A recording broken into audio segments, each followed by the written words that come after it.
Good evening. Thanks for your patience. I'm Tom Nastic, Public Program Producer for the National Archives, and I'd like to welcome you to the McGowan Theater at the National Archives in Washington, D.C., and a special welcome to those watching on C-SPAN, as well as on the National Archives YouTube channel. We're very pleased to present tonight's discussion on the historic connections between the temperance and women's suffrage movements of the late 18th and early 20th centuries, or 19th and early 20th centuries. Tonight's distinguished panel is moderated by Paige Harrington, Executive Director of the Sewall-Belmont House Museum, and includes Dr. Rosalind Terborg Penn, University President Emerita, Morgan State University, Lori Osborne, Archivist and President of the Frances Willard Historical Association, and Christina Myers, Program Director at the Alice Paul Institute. The program is presented in celebration of Women's History Month and in conjunction with the National Archives exhibit, Spirited Republic, Alcohol in American History, now on display upstairs in the Lawrence F. O'Brien Gallery. Before we get to tonight's program, I'd like to tell you about a couple of other programs we'll be presenting in this theater.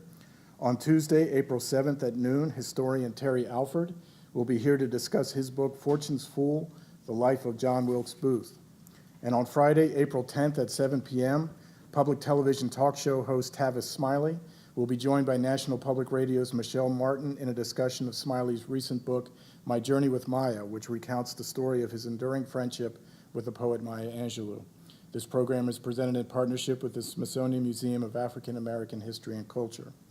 Book signings will follow both of these programs, and both will be streamed on the National Archives YouTube channel.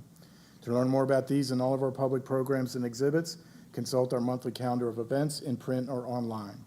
Another way to get more involved in the National Archives is to become a member of the National Archives Foundation. The foundation supports the work of the agency, especially its education and outreach programs. Pick up your application for membership in the lobby. As I mentioned, tonight's program is tied to our new exhibit, Spirited Republic, which uses nearly 100 National Archives documents and artifacts to reveal the federal government's efforts, successes, and failures to change our drinking habits. Just a few examples related to tonight's topic include the 1888 petition from the National Women's Christian Temperance Union calling for a prohibition amendment to the United States Constitution, a design patent from 1891 for a temperance badge, and an identification card from 1921 for Daisy Simpson, one of a handful of woman agents of the Treasury Department's Prohibition Bureau. The exhibit runs through January 10th, 2016, so I hope you will have a chance to come and see it. But now to bring us deeper into the topic, it's my pleasure to turn the program over to Paige Harrington, Executive Director of the Sewall-Belmont House and Museum. Previously, Paige served as the Vice President of Operations of the United States Navy Memorial and as an architectural historian at the preservation firm of architect Milford Wayne Donaldson. In addition to her work at the Sewall-Belmont House and Museum, Paige serves on the Board of Directors for the National Collaborative for Women's History Sites. Would you please welcome Paige Harrington and our panel.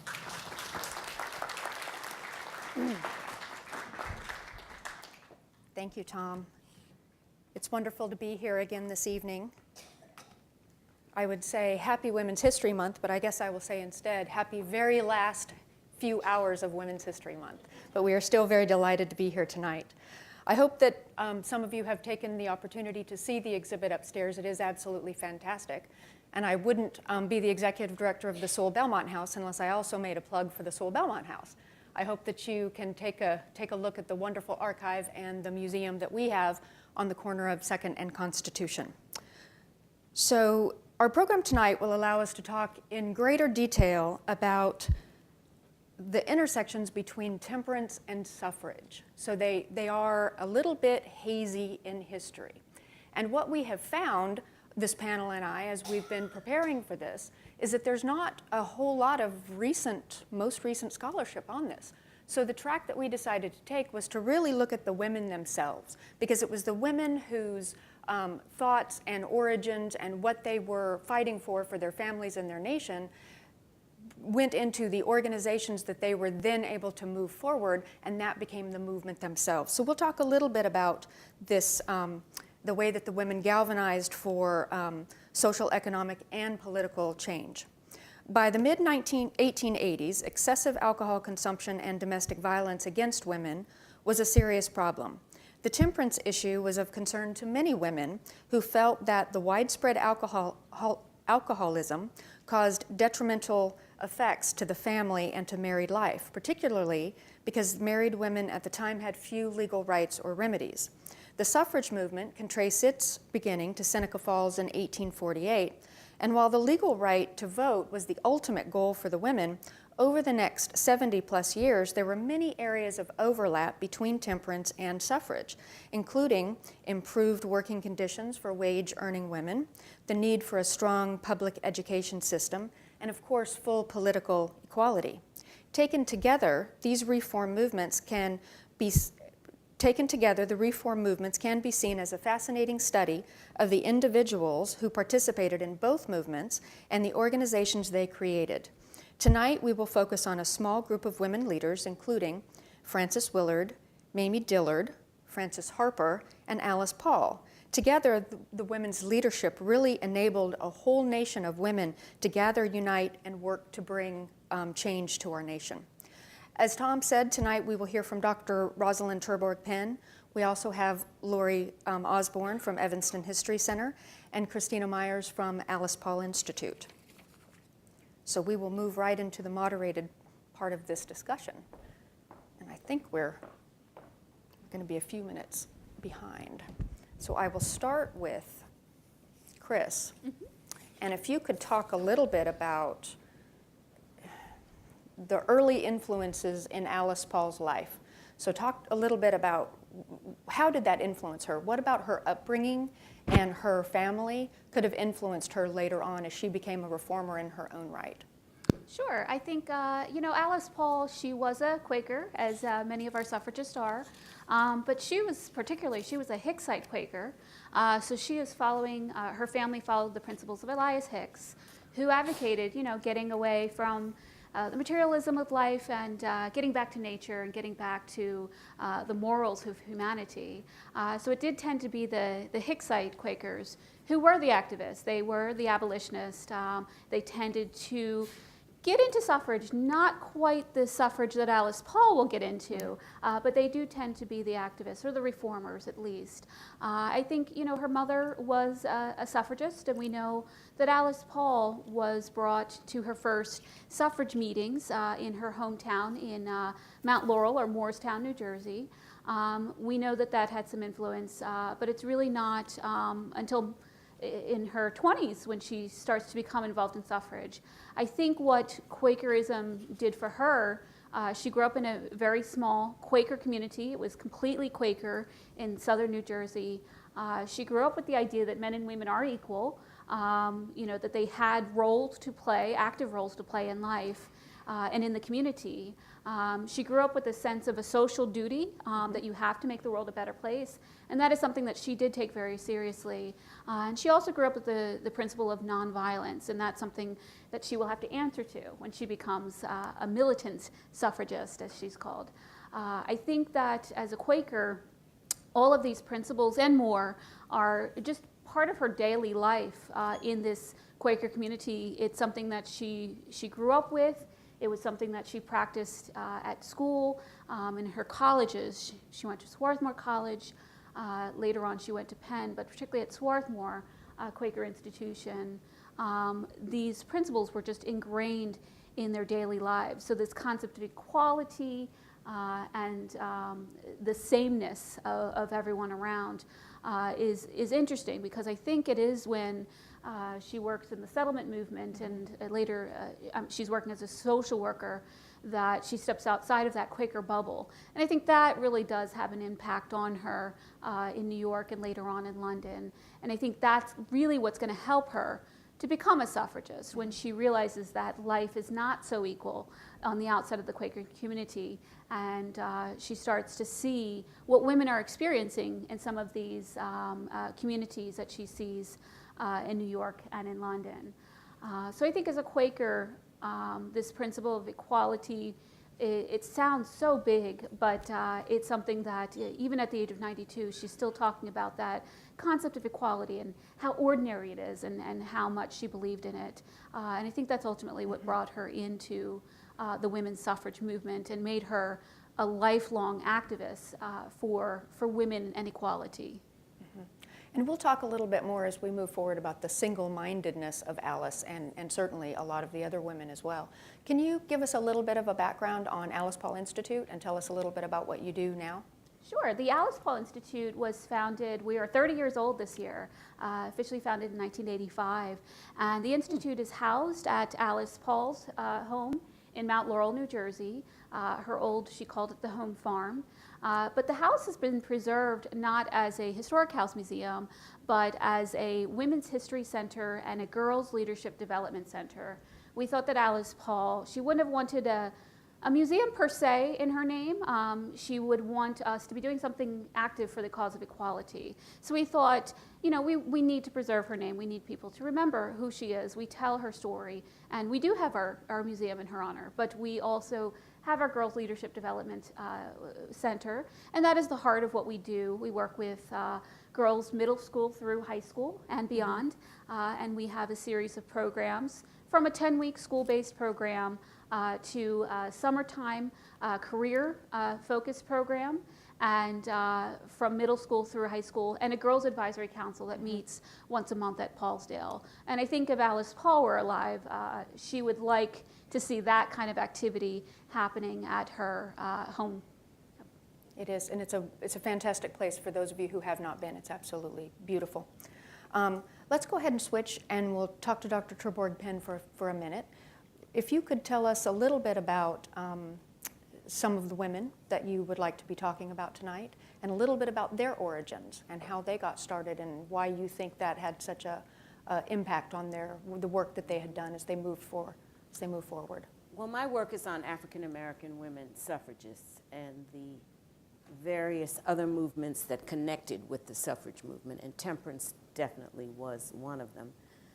And I look primarily in the 19th century and end with the women's suffrage amendment ratification. So I'm looking at from about 1830 to about 1920. But for today's activity, I decided to focus on the 19th century black suffragists who were also temperance advocates. One of the most important ones, I think, was Mary Ann Shadd Cary, who lived in Washington, D.C., and along with Frances Harper, who was from Baltimore. So, you know, they're regional people, if you know what I mean. D.C., Baltimore. Frances Ellen Watkins Harper was born in Baltimore in a free black family, because if you know this, you have to understand there were two types of black populations in the 19th century, the free blacks and the enslaved blacks. And the enslaved blacks might have nominally gained their freedom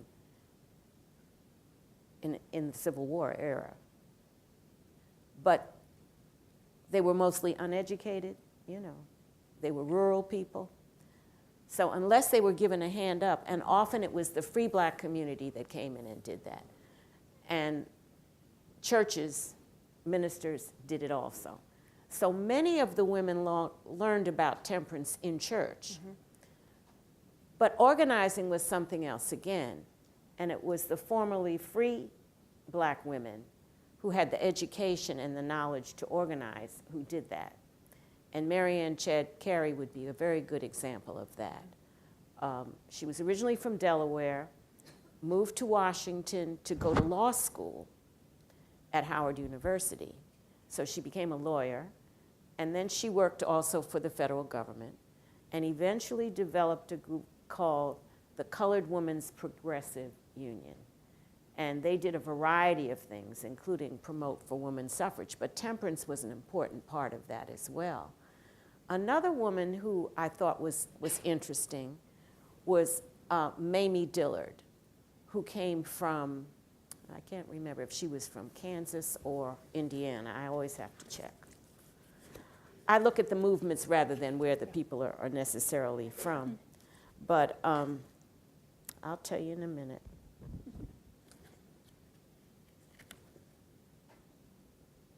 She was from Kansas, from Lawrence, Kansas. Okay. And she was involved in temperance work in the 1890s. And she organized several activities, But the main thing she did was to promote the Women's Christian Temperance Union, which had segregated unions. Yeah, my girl did it. She had segregated unions. So throughout the U.S., whether you were in the North or in the South, you belonged to a racially segregated union. But Mamie had to give them credit, the Women's Christian Temperance Union, because they did provide the movement that allowed African American women to organize among themselves. So she was an important person in this. Another woman was Mary Ann McCurdy, and she was from Indiana. So you see, these are not all Southern women. In fact, the only one who's almost Southern, but not really quite, is Frances Harper from Baltimore. And Baltimore doesn't consider themselves South. Not very South. No. But Maryland was a slaveholding state. McCurdy was very interested in not only women's suffrage, but temperance. And one of the things that she said was that once we get the vote, then we can work on legislation to provide in temperance, period, because intemperance is killing us all. That was a very important thing, I think you had to say, because for many poor people, whether you were black or white or whatever, you drowned your pain in liquor, alcohol. Your pain might be emotional, it might be physical. You might work so hard that you came home and all you wanted to do was go to the bar or take a bottle, and it's the same thing now with a lot of people. So they were very important, I think, as grassroots leaders. Harper, however, becomes the superintendent of colored work for the WCTU. So even on a national level, it was segregated. You had to have a black woman to supervise the black organizations nationwide. And I think you have to understand that no matter where we are in the US, this whole question of race comes up, whether it's 19th century or today. And, but they found ways to overcome it and to do the kinds of things that they needed to do to help people in their own communities. And this was important because the women in the churches, and most of the organizers would go to the black churches and start the movement rolling there. And I think that was a very good strategy. Yeah. And they tied it together. So it was not only a moral imperative, it was a political movement as well. Because you're not going to end abusive alcohol unless you have a political way of doing it. Right. So they combined the political as well as the moral in that movement. That makes sense.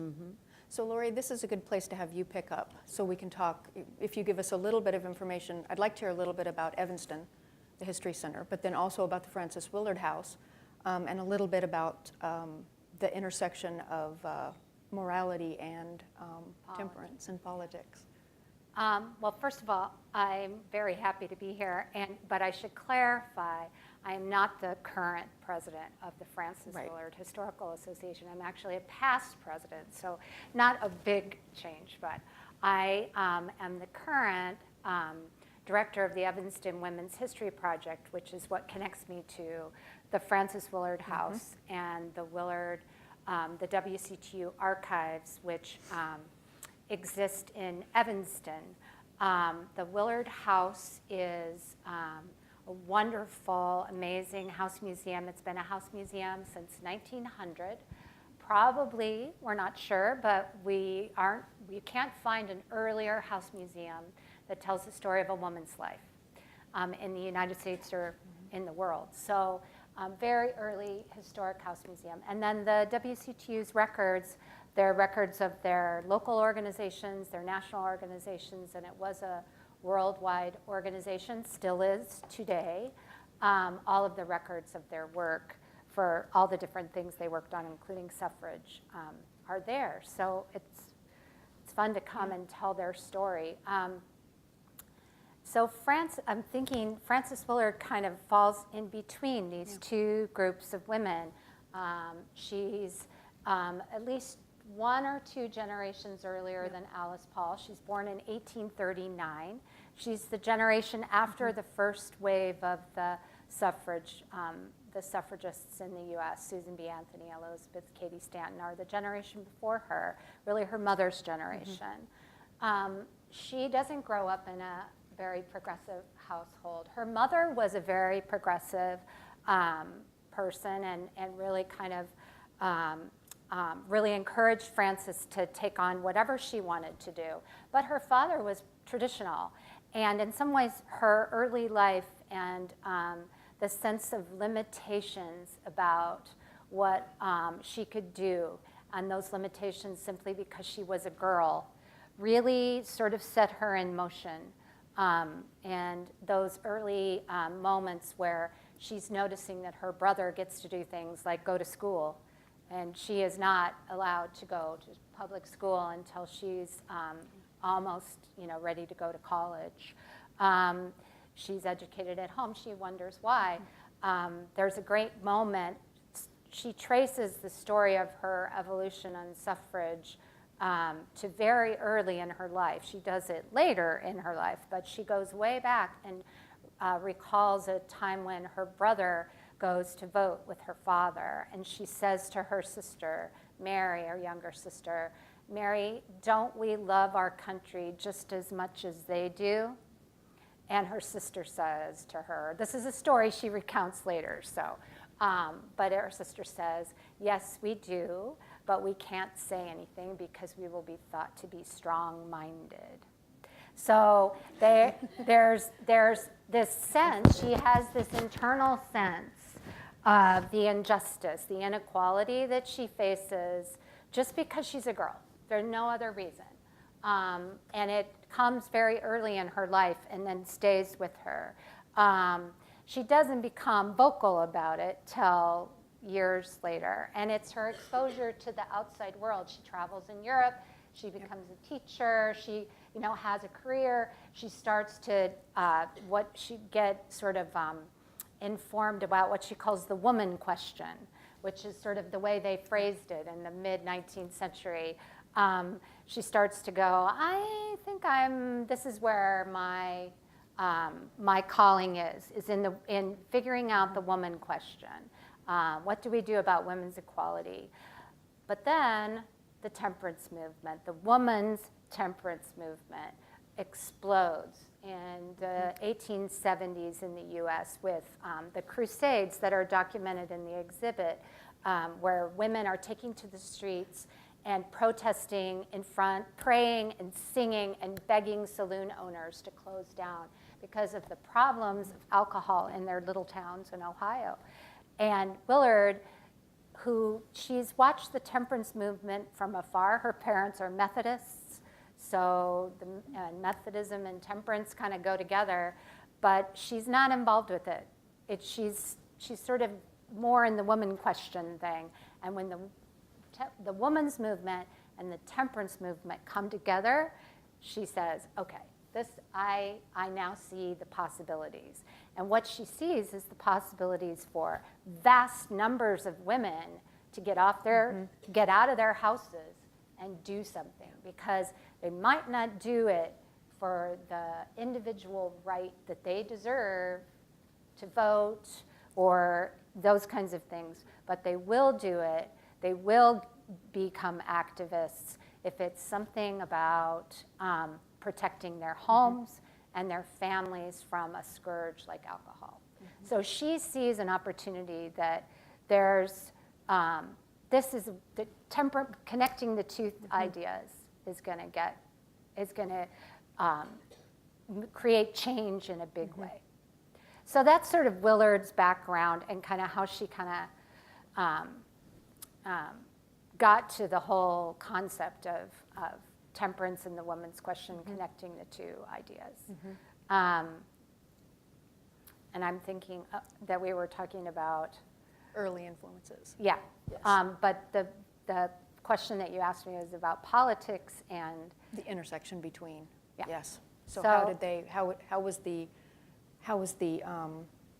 What made them move toward the political side of the issue Yeah. so that they knew that that was how they were actually going to bring about change. So the WCTU, when it gets started, after the Crusades kind of come to a close, and, And it how- looks like they're going to, What was the number you told me earlier? It was Oh, an it's- astonishing number of women that were. members of the Yes. WCTU, 250,000, Yes. 250,000 in 1890. By far the largest organization Yeah. of women in the 19th century. Yeah, and then it becomes a worldwide organization. By 1890, it's World's Women's Christian Temperance Union. And they, you can't work for the vote in every country because not even men don't have the vote in every country in the world in 1890. So they work on lots of other issues.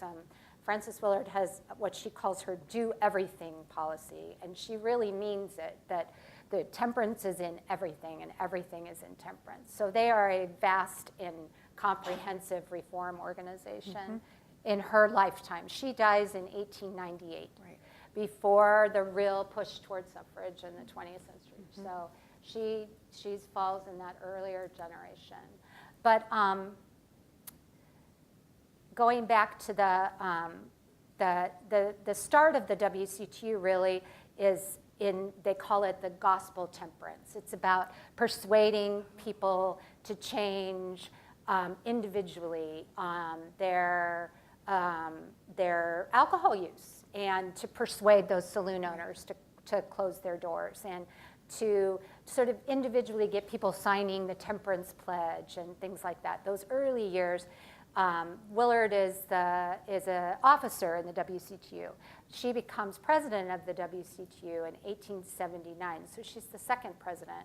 And she takes it from that gospel sort of moral persuasion and the moral issue of, and it still exists, but she shifts it, and it becomes much more about politics and about gaining the vote and about changing things on a much grander scale. Exactly. So they never give up the temperance pledge, and they keep everything while they're evolving and changing. So Interesting. Now, Chris, we were talking about Alice, and I had mentioned earlier her single-mindedness. So maybe you can talk a little bit about how Alice intersected with temperance. And I think that if you take it one step further than that and talk a little bit about the other reformers that she was a part of and that she was learning from, because she was very single-minded. She was suffrage all the way. Absolutely, and it's unusual for somebody like Alice Paul, who, we talked to our girls about who's your shero. For Alice Paul, that was Susan B. Anthony, who was involved in a lot of different movements. She was a labor rights activist, a temperance activist, and suffragist as well. Yep. Absolutely. So, Susan B. Anthony was her own hero, and she picks up Anthony's federal work. Yet, when Alice Paul focuses and forms her own party, she becomes very single-minded. She focuses on that 19th Amendment, and is criticized for not focusing on other issues that would affect women, particularly since she is successful at bringing in a lot of different types of women. She brings in different classes and different races.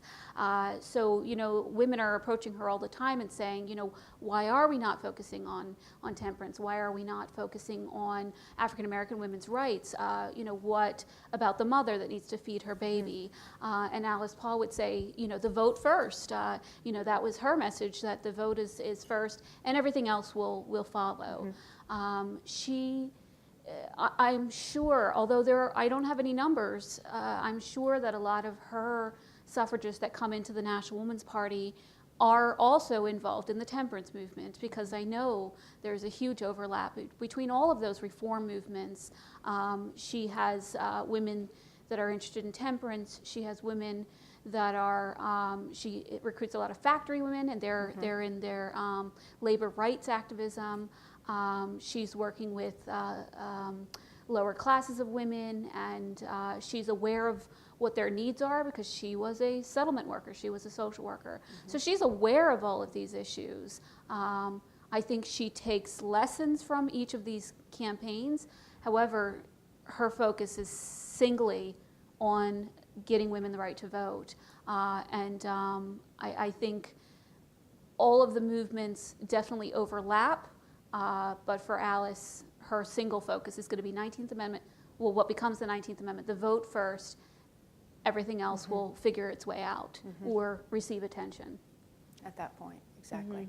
So it's interesting that Frances Willard had a do everything policy, and that Alice Paul had a we're going to take this one step at a time and we'll get suffrage first, and then we'll move forward. But Alice was highly educated. Why don't you speak for just a minute about the degrees that she had? She has on display at Paulsdale, we have 6 of her degrees, and that's not even. She had 2 bachelor's, 2 master's, and 2 doctorates. She studied biology. She studied liberal arts or social work, the early form of that program. She got a doctorate in economics, and then she had her law degrees. We know that she took courses at the London School of Economics and the New York School of Philanthropy. And it's through all of these schools, through these programs, she's going to meet a lot of people who will eventually become suffragists that she's going to recruit into her movement. And also through her work in the settlement movement, she's going to meet women that will influence her, but also that she's going to bring into the movement. She's part of the college women. You know, when she coordinates this huge parade in 1913 here in D.C., she encourages college women to wear their cap and gown because she's part of that generation of women who were able to go to college and receive this education, but also to have careers, and she was able to do that. So she is part of that young women's movement of the time, highly educated, and was able to move that into a career, but then into to direct a movement. And Lori, you had mentioned, what was the year that Frances Willard passed away? 1898. 1898. So this is before. And there this were is- debates in the WCTU about, you know, do we do one thing? Do we do prohibition? Or do we do everything like Willard wanted them to? During her lifetime, she was such a force. Nobody would got anywhere with that conversation. And she had a but huge after following she's gone, as a speaker. Yeah, no, Yeah. she was, you know, one of the most well-known women of her time. It's very strange to read accounts of her life and look at things about her and realize how little people know her story today because she was, you know, her portrait hung on people's walls next to George Washington, you know, that kind of thing. So, but after she's gone, the WCTU really has to figure out, and they don't give up on the do everything, but so they're still working on suffrage, they're still working on lots of other reforms, but they turn their eyes towards prohibition. And as the prohibition movement gains steam, then you really start to see. So the debate for reformers, I think this is probably a common debate. I don't know about a lot of other reform movements, but do we do one thing and focus and do it well and get it done? Or do we try to be a broad movement where we're really trying to affect change across the board? And you know, they debated it and had various answers. Definitely, and it's generational too. I mean, you can see it. You can track the various movements, and you can see who picks up from who, and then who moves on. Yeah. This concept of education and whether or not they had an early access to education or early influence on education. Dr. Terborg-Penn, you said something earlier that was very fascinating. You were talking about the difference between the two communities, and there was an enslaved community, and then there were freed blacks. And it was the freed people who had access to education and could bring that to the others. But interestingly enough, Sojourner Truth supported temperance. An enslaved woman from New York State who manages to gain her freedom when she's an adult and moves into the reform business, period. Abolition, women's suffrage. And she advocated for temperance. And her argument was, too many mothers complain that their husbands spend all of the family money on alcohol. And she's talking about black mothers.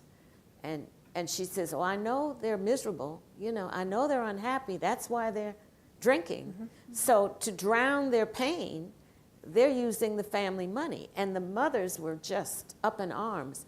So Truth, when she was in Topeka, Kansas, believe it or not, was talking about how you've got to combine suffrage and temperance, because this is the only way we're going to get legislation Right. that's going to help the Right. poor women who are suffering now. So it was a class thing as well. Right.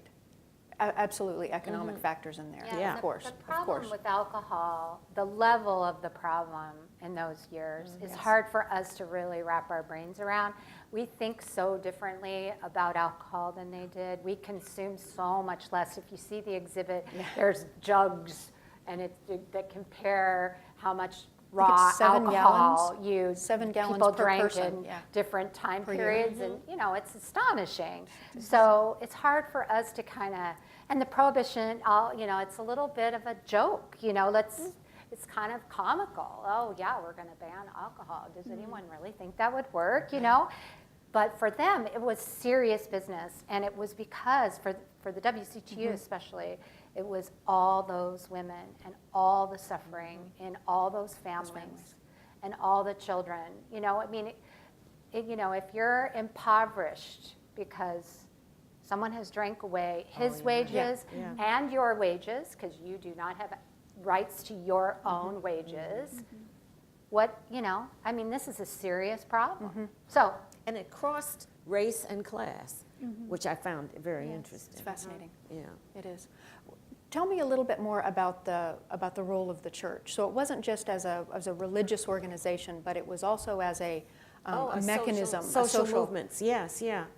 The preachers, and it depended on, of course, the kind of preachers that you had, as well as the kind of leadership among the women in the church. And for most black churches, and I don't go to white churches, so I don't know.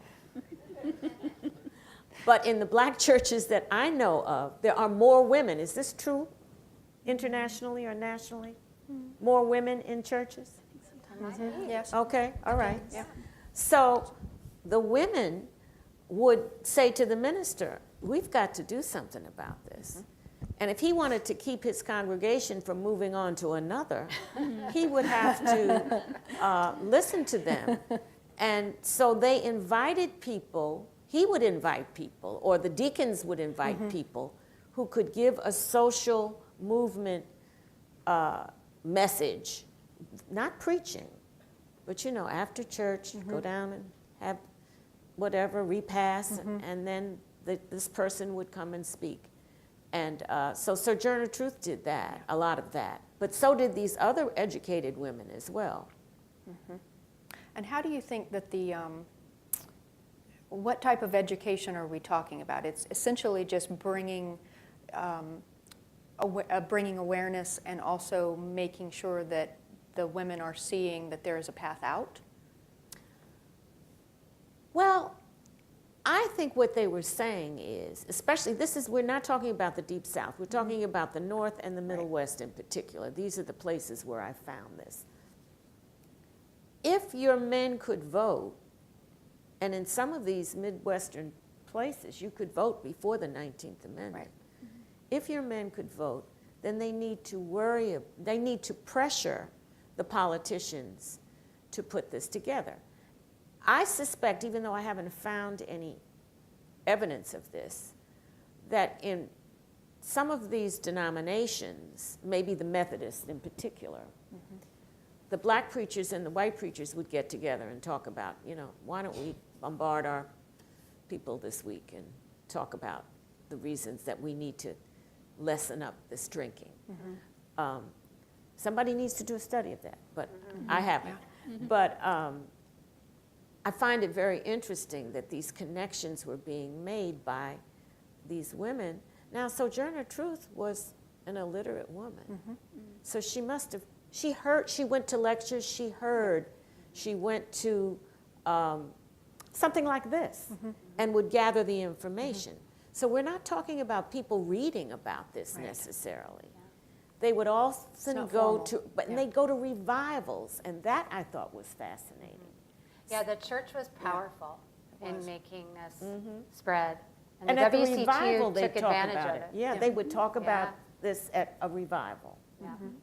And I think the suffrage movement, I know with Alice Paul and her party, they're going to play upon that moral duty that women have, that they would, their piousness. They're going to play upon that in bringing more women into the suffrage ranks. I don't think that they were dishonest. They really did believe that, and I think Alice Paul did believe that women were the moral half of the world.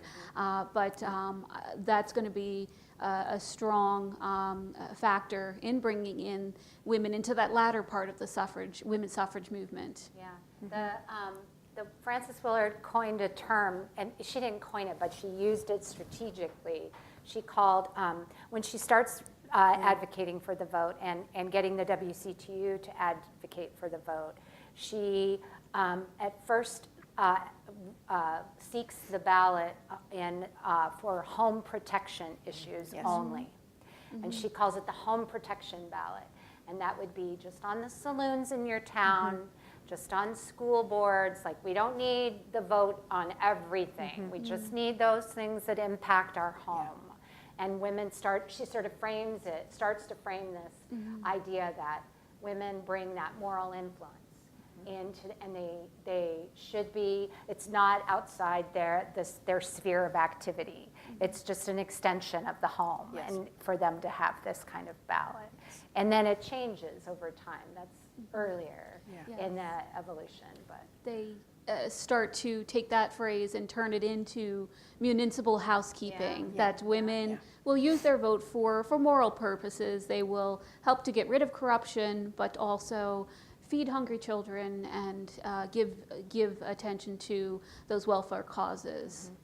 Definitely. And all three of you have mentioned to me at different times and in different ways, but you've talked about rights versus duty. Is it a woman's right to do these things, or is it her duty to do these things? That was something that I think you all had talked about at one time or another. And Lori, you also said something that was interesting to me. You were drawing a parallel between the suffrage movement and the temperance movement. And you were talking about the temperance movement was front-loaded, so at a very early time when you're looking at suffrage, there were an inordinate amount of women that were involved in this. And then when that started to wane a bit, then suffrage really started to move forward. Well, and the temperance movement, because it's so grassroots and connected with all the churches, it really has its fingers in every little town in America at some point. Every county in every state has a WCTU. Like, there's almost, it's a huge, it's not every single, but it's a huge organization. It has its fingers kind of everywhere. So that it provides the grassroots for the suffrage movement at a key time. It doesn't maintain that. The suffrage movement, there's ebbs and flows here, but at an important time, I'd say the 1880s was the time when it really was. But this is, we've in all our conversations, we've been coming up with great research projects. Yes, we have. And this is the one have a list. that someone really could explore, is what really was that relationship of the two. We also know that a lot of suffrage workers who were early suffrage workers move over to the temperance movement at a certain point, because they start to think, oh, maybe this home protection idea, maybe this is going to work. Maybe this is actually going to get us the vote. So maybe we should shift our focus a little bit here and start working in temperance, and that's going to get the ballot quicker.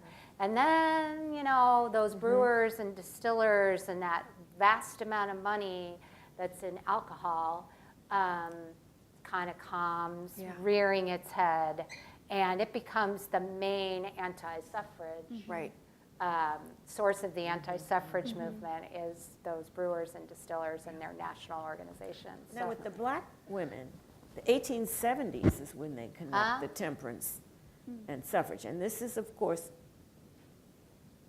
emancipation. I mean, this is post-Civil War, and Reconstruction era. So there's a lot more political fluidity going. And and I think the preachers understood that too. And if you brought in some key women who could stir up the other women, it would be significant, because they didn't want you wasting all your money in the bars. They wanted you to come and put your coins in the church. So there are a lot of political as well as moral reasons that connect this. I see a lot of this as a combination of things. But the political tends to be pro-family. Let's eliminate the disintegration of families through alcohol abuse. I mean, they used the word abuse, which I thought was which is modern for today. Very. You know. Very. So that's a good segue for us to talk a little bit about the path of suffrage or the path of temperance. And women from different communities at different times picked one up and set the other one down, depending on what they were trying to push through and what the avenue was. So was it a duty or was it a right? Was it home protection or was it because we need to get the vote to secure everything else? Let's start with Chris, who's on the far end. Alice Paul is on the far end of that spectrum, which is the vote comes first. Yes. So expand on what you were talking about before. I think, a little bit about that. You know, you talked about duty versus right. I think Alice Paul was interesting in that she gave a lot of, I don't want to say lip service, but publicly she gave a lot of respect towards this municipal housekeeping or home protection, or towards reformers, and this idea of the women as the helpmate, you know, the moral persuaders, moral influence in society. She gave that a lot of public respect. She talked about it. You know, she said, you know, women are the peaceful half of the world, but I see it in her documents and behind closed doors. She is following the, you know, this is our right line of thinking. She, as a lawyer, she has a certain understanding of the Constitution, but I think before she had studied law, she has an idea, and I don't know if it's from being a Quaker or through her political studies and her economic studies, she believes that men and women are equal. So she gives some attention to the woman as a helpmate, but behind closed doors, she is advocating for the woman. This is her right, and not necessarily that sense of duty. So it's kind of interesting because she can't push that angle too much because she would lose some of her supporters. But this is definitely more radical, and it's something, you know, that even Elizabeth Cady Stanton struggled with, you know, when she talked about in one of her last speeches about, you know, should we be fighting for the right to vote because we are mothers or because we are women, or we are human beings. So I think Alice Paul would have definitely argued that, and she had a very strict understanding of the Constitution and law that she said, you know, truly women are human beings and they need to fight for their human rights as citizens, not to necessarily be helpmates, but to be full equal citizens with the equal standing of the law. So, you know, she kind of always walked that fine line. She didn't want to make anybody angry on either side, but I think that in her heart she leaned more towards the vote as a right for women. Definitely.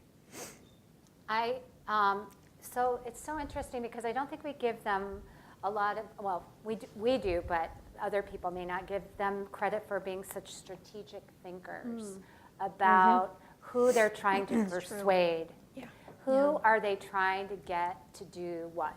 And so while Alice is, you know, having to confront the idea that she's got to, you know, embrace domestic housekeeping, you know, or municipal housekeeping, Frances is having to be strategic and really develop the whole idea of municipal housekeeping and home protection. She very much, even at an early age, was all about rights.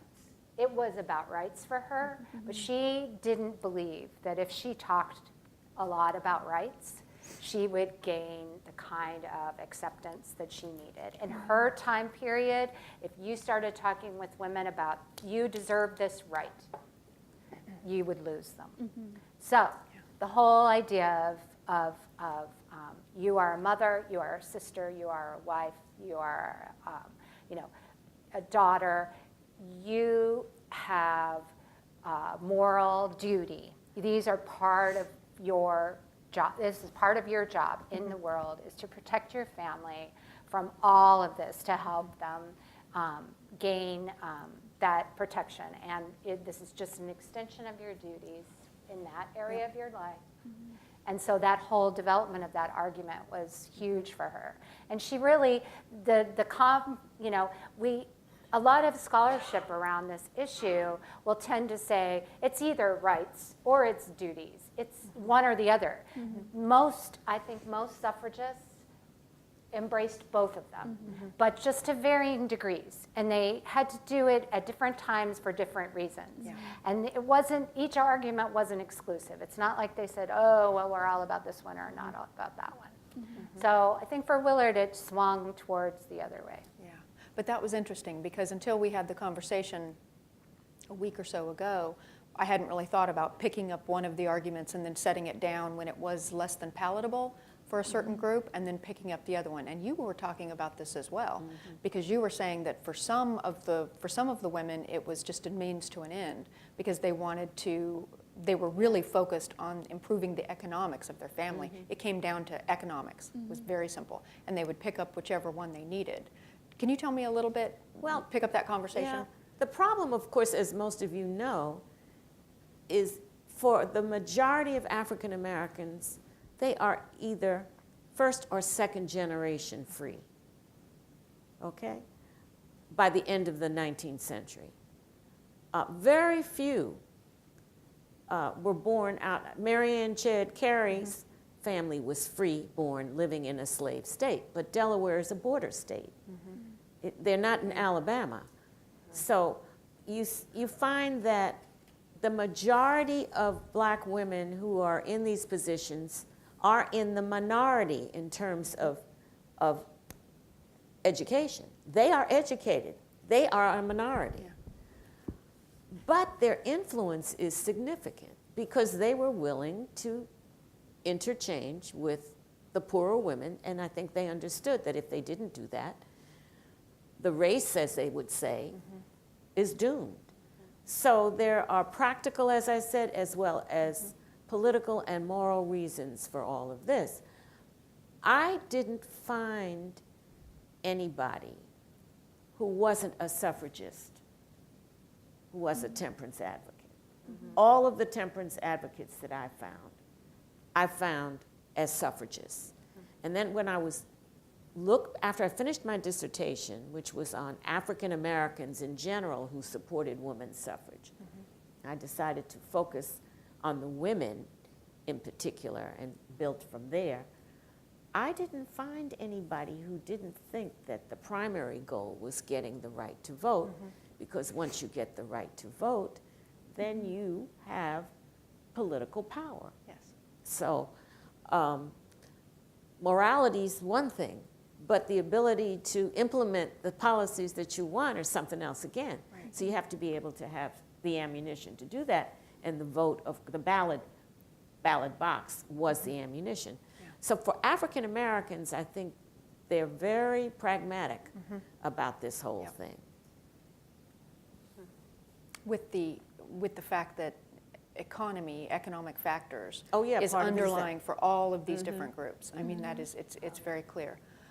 We have a few more minutes before we'll open it up to questions from the audience, but I wanted to talk a little bit, have you each talk a little bit about the two more things for the movement. First off, we know that there was a lot of overlap with picking up one piece and putting it down, and then picking up Temperance, for instance, and then moving that forward. So we know that a lot of the groups went back and forth pretty easily. It doesn't matter what their reasoning was, it's just that they went back and forth very, very often. But we tend to hear a little bit more about that there was less than collegial working between all of the women. A little bit about the individuals. You had said at one point that there were several women, and including Frances Willard, who specifically put down one task like temperance and moved right into suffrage, depending on who she was talking to. So it's definitely based on the different audience groups, but it was also according to the time. So since we're talking about different time frames here in different generations, maybe we can talk a little bit about that intersection. So say, for instance, I mean, Frances Willard had passed before Alice was she even in England by then? I think so. Was she? Yeah, not quite, yeah. But but this was very, very Yeah, the early settlement on. movement is just growing. And, yeah. Yeah. Definitely. Yeah, no, it's definitely the generation before. So what happened after Frances Willard had died? Where did that part of the movement I'm not go? the expert on the WCTU after her death is a whole other story, and a very interesting story. But they do as an organization, it's hard. She was such a figure in their world. They have a wonderful headquarters building in downtown Chicago, built for them by Daniel Burnham. Huge skyscraper in the middle of the loop. And they decide that they're going to move their headquarters to the little house, our little Victorian cottage in Evanston. So her death really, really shook them. It came suddenly. She was young. She was a very, very active reformer, and boom, she gets the flu. And she wasn't well in those later years in her life, but she died of influenza. So, they're really shook, and they really struggle with their focus. And I think that also causes them to, when you lose a key leader, Right. it's hard. But then they shift their focus and they come back strong, and that's when Prohibition really is their thing. Right. But they didn't give up on everything else. It was always a do everything movement a little bit. Yeah. And it's still obviously it's still an active organization, and that's not where you're not in that organization, but they are active. And you had said something about the influence that they have globally. Yeah, not just in America. So they are still a worldwide organization. One of their largest. I just was in India and visited with the WCTU of India, and their headquarters in Delhi. So they've changed. It's not the same organization it was 100, but it's still existing. It's still fascinating. Yeah, it's amazing. In India. In India. Yeah, I know. And largely Christian, you I know, said. and largely Christian. Which is fascinating. So, So but- Chris, obviously Alice was, and her group, the National Women's Party, was successful at getting suffrage passed and then of course ratified. That was not the end of her quest though. That was again sort of a means to an end. So talk a little bit about the next few decades for Alice and what she was doing. Even as she's taking her celebratory photos when women get the right to vote, she says that's a foot in the door, but she already knows that there needs to be more legislation, particularly in the Constitution. So she did write the Equal Rights Amendment. It was introduced in 1923 and introduced into every session of Congress from 1923 until 1972. And she's going to dedicate the rest of her life working for the ERA in the United States. She is going to do work abroad, though. She will start the World Women's Party, headquarters in Geneva, Switzerland, and she's working for women's suffrage internationally, but also all kinds of legislation that's going to affect women, everything from custody to citizenship to wages and things that would affect women legally. But really, the ERA is the heart of what she is doing after 1920, in her very later years, she is going to encounter the women's liberation movement, and it's kind of interesting because all of these issues, all of this overlap of issues is going to come back to her, and people are going to be critical of her. Why are you not paying attention to the civil rights movement? Right. Why are you not paying attention to mothers who need daycare services? And she said the same thing again. She said, well, when we get the ERA, we will be able to address all of these issues legally. In the court system. So she dedicates her life towards the ERA, and even in her final years, in her 90s, she is starting to speak to reporters because 1972, Congress did pass the Equal Rights Amendment, but it goes to the states for ratification. So it's in this time period where she kind of knows that it was given that 7-year deadline. It was extended to 10 years. And I think she knew in her heart that it was going to have a hard time getting the full ratification. And indeed, that is what happens. By 1982, the ERA falls 3 states short of ratification. So I always joke, if Alice Paul were alive today, she'd stop the presentation as it is and put you all to work on the Equal Rights Amendment. Yes, she she'd would. have you on the phone. She'd have you all over social media. She truly believed in this document. And again, that single focus was on, let's get it into the Constitution. We'll give women a legal leg to stand on, Right. and then we'll work on all of these other issues that have come up during the suffrage movement, but that came up again during women's liberation and continue today. Yeah. What year did she die? 1977.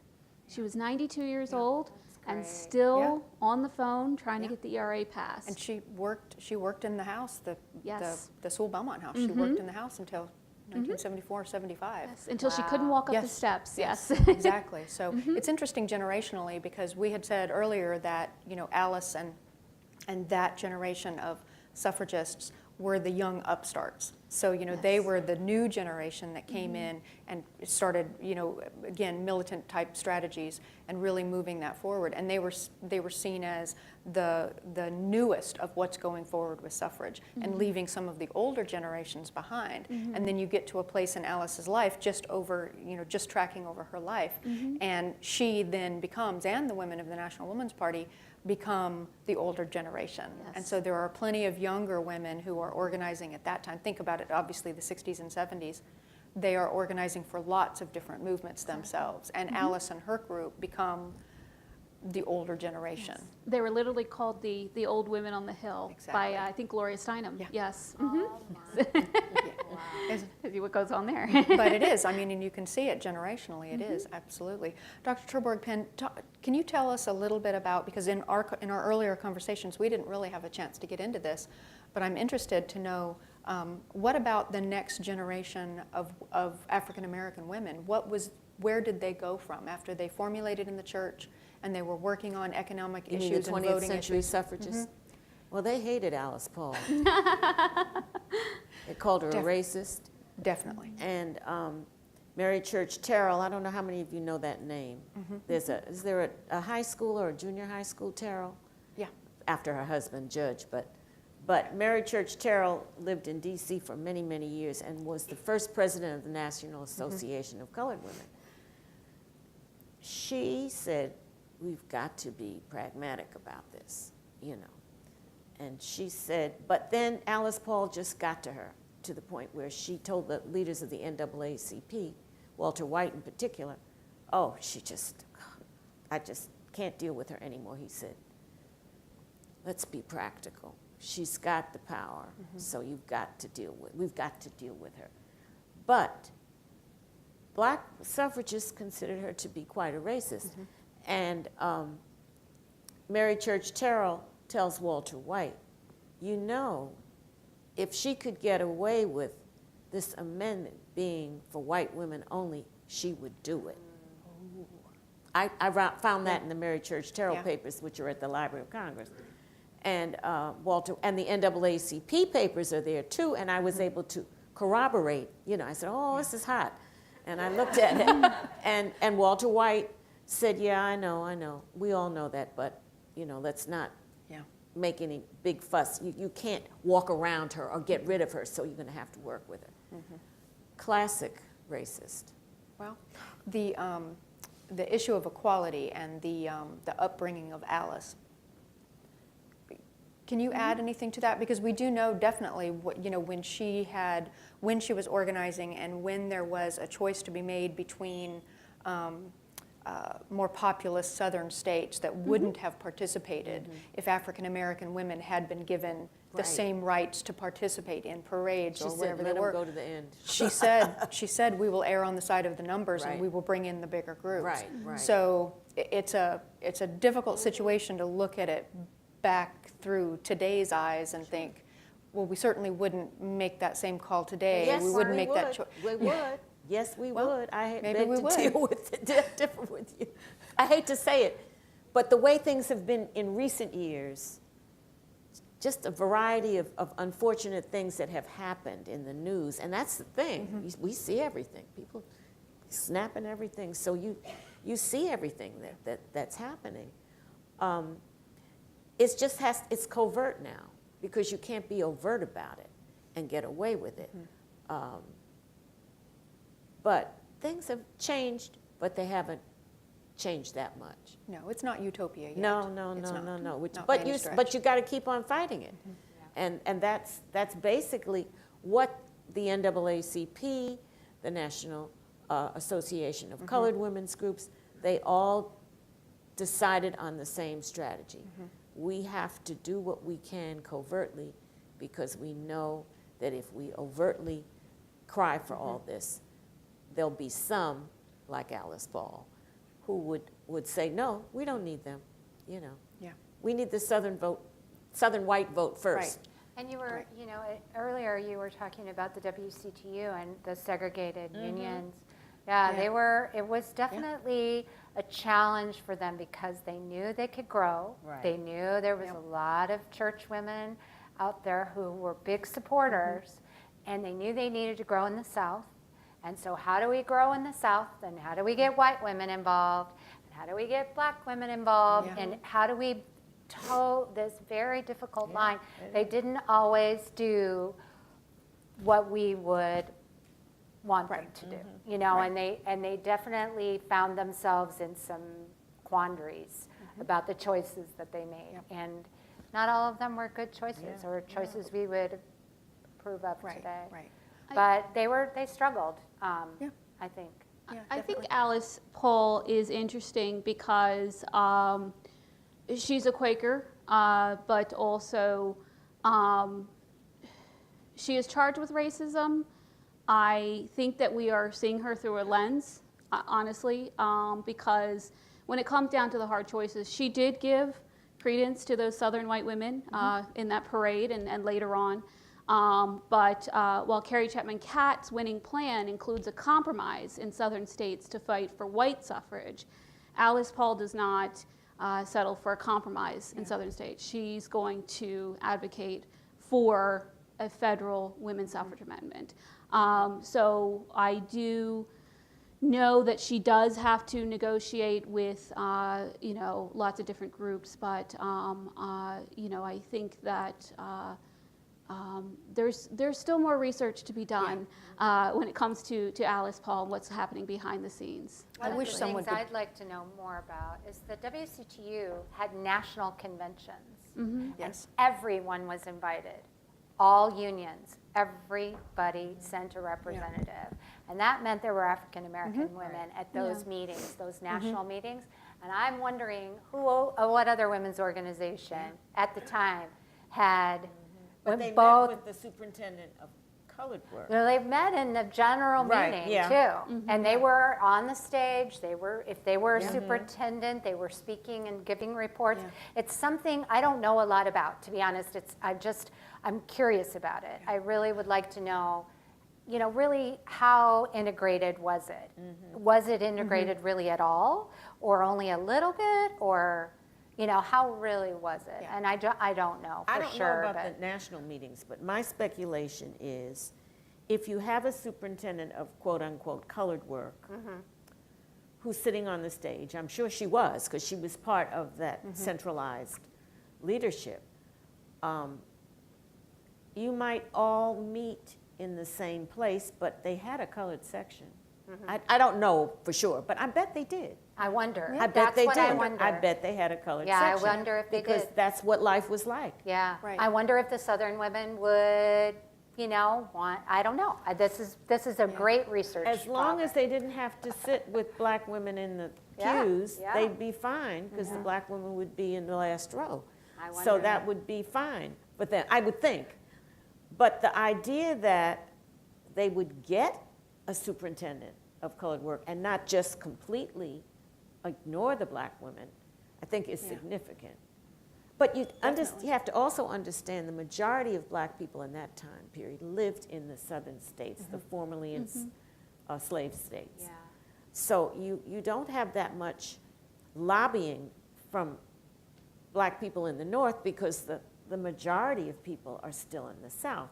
You don't get that migration until right after World War I, which is what, 2 or 3 years before the ratification of the amendment. Right. So you still have this very significant Southern black population. And although you had educated people, because you have these, what we call today, these historically black colleges throughout the South, most of which were founded in the from the 1870s, Howard, I think, was, what, 1870 something, to about the turn of the century. So you still had a significant number of them. And this is where your so-called black elite were being educated. Were they co-educational? Oh yeah, Pretty much most of almost them, all. most of them were. Okay. In fact, I don't think I can I don't know if, oh, now see, Spelman and Morehouse. Might have been all male. Oh, Yeah. Morehouse was across the street from Spelman. So it was like, you know, your boyfriend was across the street. You know.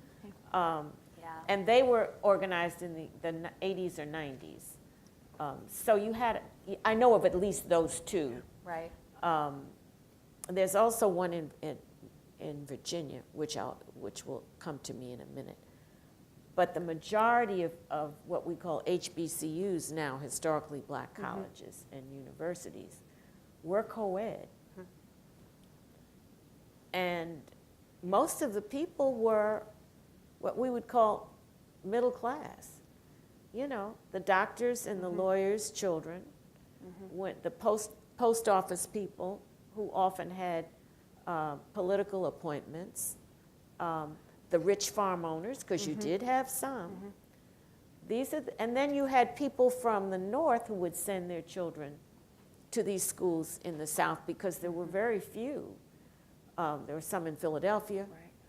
In fact, Cheney University was that early antebellum black school that eventually became Cheney University in Philadelphia. But this idea of you can't get rid of them, you know, so you have to sort of work around them, is because we do need them for some things, you know? Yeah. So it's interesting. It is. But you had to have a professional group to maintain this segregated Yes. society. Yeah, it is. And I think if we've come up with, I don't know that we've come up with any answers here tonight. We've probably just come up with a whole host of new questions that are begging for certainly scholarly research. I would hope that there's a whole list that we could, of questions that we could come up with. I know that Lori and Chris have said that many times before. So we have probably about 15 more minutes that we can take questions from the audience, and they can be general questions or they can be questions directed to a certain person. But if you would like to go ahead and start queuing up, there are microphones on both sides. You could queue up on either side. He did, and he's fast, so we'll just go ahead and start with him. So the word tempering, to my understanding, means moderation. It doesn't mean abstinence. When did the group switch from reduced alcohol consumption to cutting it off entirely? Was Women's Christian, whatever, was it abstinence from the beginning, or was it moderation and they switched? It was abstinence. They just used the word temperance. Yeah. The language is really important, right? We know that, or the words people use, and that's what they meant, the 19th century, when they're talking the temperance movement. They don't use the word prohibition right away. I don't know exactly when that word kind of comes in. It may come in earlier. I just don't know. But it's woman's, by the way. If you want to spell it correctly, you use the A. Yes, A. Plural, woman's Christian Temperance Union. Yep, interesting. So. Why don't we switch to right over on this side? I guess this is for whoever might know the answer.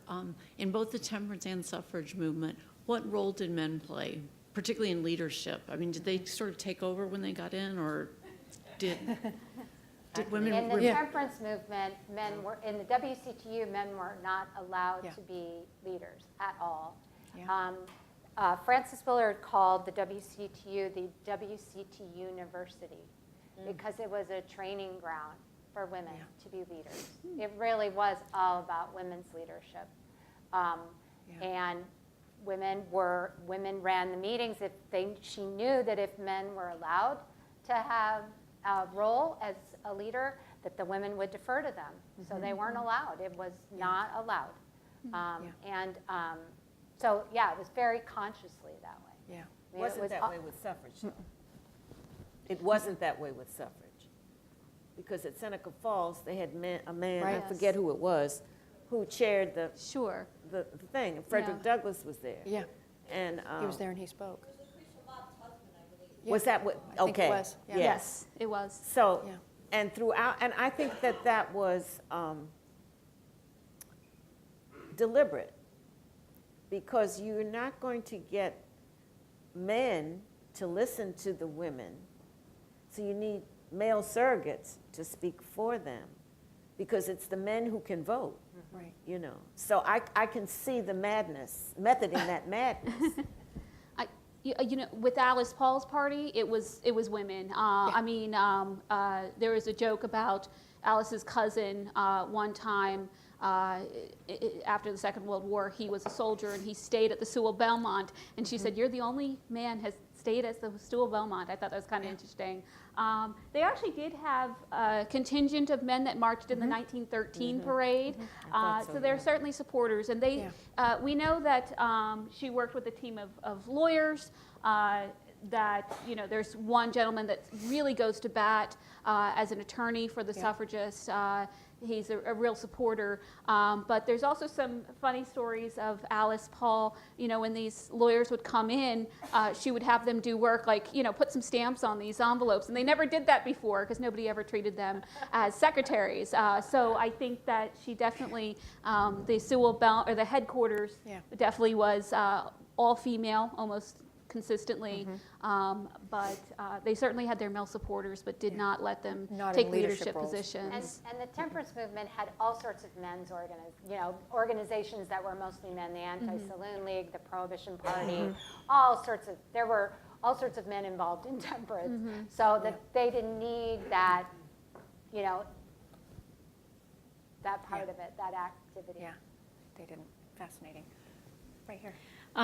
Yes, lots of questions raised, so much more to learn. And actually, what you were just saying touches on one of the thoughts that popped up for me was temperance, the push for temperance. I was wondering if that had an impact on sort of turning a lot of men off the idea of women getting the vote because, hey, man, or at least if they didn't drink themselves, a lot of men say, no way do you let these women get the vote because I don't want to lose my right to drink. But that's not my main question.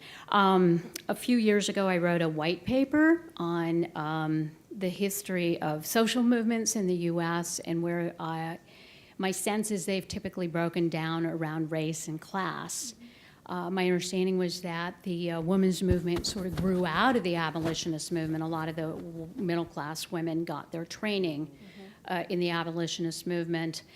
And there were also a lot of working-class women involved early on. But then when, 1840s, 1850s, you had all of those bloodbaths going on, at the factories in Lowell and the mining camps out west with there were just, so many people, thousands of people, poor people dying. And my understanding was some of the suffragettes saying, but just cross the picket line, and just really not getting the poverty conditions and the life and death conditions of the working class women, so they mostly left. The suffragettes saying, but hey, if you get the vote, it's all going to be good. But they said, but our men have the vote, and it's not good, it's not working. So, and then after the civil rights, after the Civil War, when black men got the vote, that made a lot of the white women angry. And my understanding is it basically turned their back. A lot of racism down in the South with the racist banners in those suffragettes. In the North, too, dear. Yeah. So basically, breaking Frederick Douglass's heart, who'd been a strong advocate for women's rights. So, And it wasn't until the labor movement started really picking up at the height of the, at the end of the 1900s, I'm sorry, 1800s, the labor movement really started picking up, that a lot of the working class women did return to the movement because they said, well, okay, now we have a chance that getting the vote is going to make a difference. So it was their numbers and their energy that really helped the suffrage movement to move along more. So that just, my question in my white paper was, gee, I wonder if white middle-class women hadn't turned their backs on or had more support for poor working-class women and hadn't turned their backs on their African-American partners. And it let the bloodbaths in the South and all the lynchings go on for years and years. Geez, how much larger a movement it would have been, and would suffrage not have happened maybe a lot sooner, along with a lot of other human rights? So had there not been the economic and the racial divide early on with the backlash that came from that, would the movement have perhaps progressed even earlier? Yeah. And are we going, that was my question in my white paper, and when are we going to learn that lesson? So. Definitely. Thank you. But one of the problems is this whole question of states' rights. Most of these activities, I mean, it's the same with getting an amendment through. You've got to get the states to support it first.